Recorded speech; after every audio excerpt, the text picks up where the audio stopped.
ಎರಡನೇ ಪತ್ನಿಯನ್ನ ಕೊಂದು ಮೂರನೇ ಮದುವೆ ಆಲ್ರೆಡಿ ರೆಡಿ ಆಗಿತ್ತು. ಮದುವೆಯ ಮಂಟಪದಲ್ಲಿ ಈತ ಅರೆಸ್ಟ್ ಆಗಿದ್ದಾನೆ. ಹಾಗಾದರೆ ಈತ ಯಾರು, ಯಾವ ಕಾರಣಕ್ಕಾಗಿ ಎರಡನೇ ಪತ್ನಿಯನ್ನು ಕೊಂದು ಹಾಕಿದ್ರು, ಅದರ ಒಂದು ವರದಿ ನಿಮ್ಮ ಮುಂದೆ.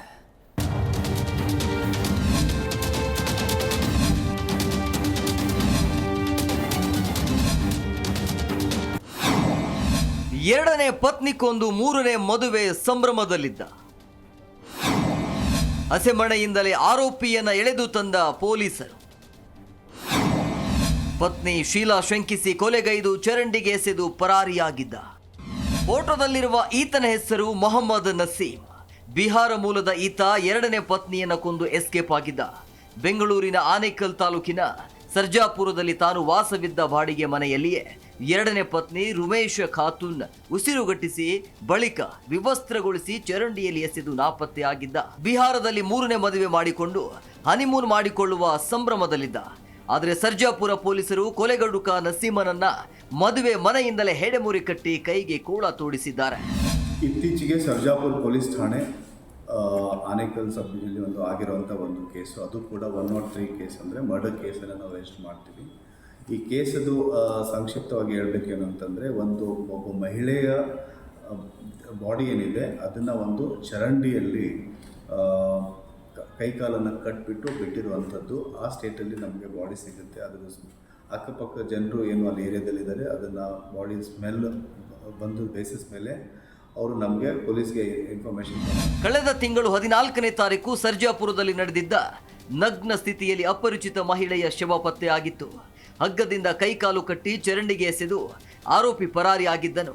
ದೂರು ದಾಖಲಿಸಿಕೊಂಡಿದ್ದ ಸರ್ಜಾಪುರ ಪೊಲೀಸರಿಗೆ ಪ್ರಕರಣ ತಲೆನೋವಾಗಿತ್ತು.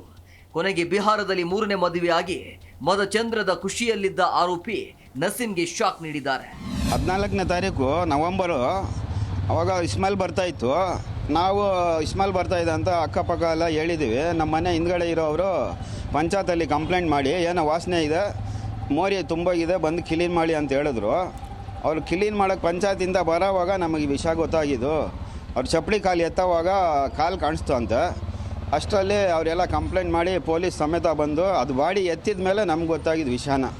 ಅಂದ ಹಾಗೆ ಪತ್ನಿ ಶೀಲಾ ಶಂಕಿಸಿ ಪದೇ ಪದೇ ಜಗಳ ನಡೆಯುತ್ತಿತ್ತು. ಘಟನೆ ನಡೆದ ದಿನ ಕೂಡ ಗಲಾಟೆ ನಡೆದು ಕೊಲೆಯಲ್ಲಿ ಅಂತ್ಯ ಆಗಿದ್ದು. ಭಯಗೊಂಡ ಆರೋಪಿ ಸಾಕ್ಷ್ಯನಾಶ ಮಾಡುವ ಸಲುವಾಗಿ ವಿವಸ್ತ್ರಗೊಳಿಸಿ ಚರಂಡಿಯಲ್ಲಿ ಎಸೆದು ಪರಾರಿಯಾಗಿದ್ದಾಗಿ ಪೊಲೀಸರ ತನಿಖೆ ವೇಳೆ ಆರೋಪಿ ತಪ್ಪೊಪ್ಪಿಕೊಂಡಿದ್ದಾನೆ ಅಂತ ಹೇಳಲಾಗ್ತಿದೆ.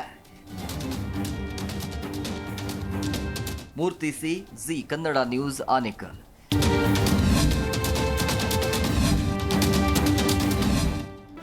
ಜಿ ಕನ್ನಡ ನ್ಯೂಸ್ ಈಗ ನಿಮ್ಮ ಮನೆಯಲ್ಲೇ ನೋಡಿ. ಎಲ್ಲ ಕೇಬಲ್ಗಳಲ್ಲಿ ಈಗ ಲಭ್ಯ. ನಿಮ್ಮ ನೆಚ್ಚಿನ ಜಿ ಕನ್ನಡ ನ್ಯೂಸ್ ಈಗ ಸನ್ ಡೈರೆಕ್ಟ್ ನಲ್ಲಿ number 292, Tata Play number 1664, Jio TV number 1334, NXT digital number 30, in cable number 30, city networks 51, U digital number 162, GTPL number 17, Rockline telecommunications number 42, Shri Basaveshwara cable number 168, rural cable network 60, Vinayaka digital 57, Abhishek cable 821, city channel 53, Siddeshwara cable network 57, ವಿ4 digital infotech 628, Surya digital networks 53, Gajanan digital number 836, Malnad infotech private limited number 56, Metrocast number 830, Victory digital number 167ರಲ್ಲಿ ನೋಡಿ ಆನಂದಿಸಿ.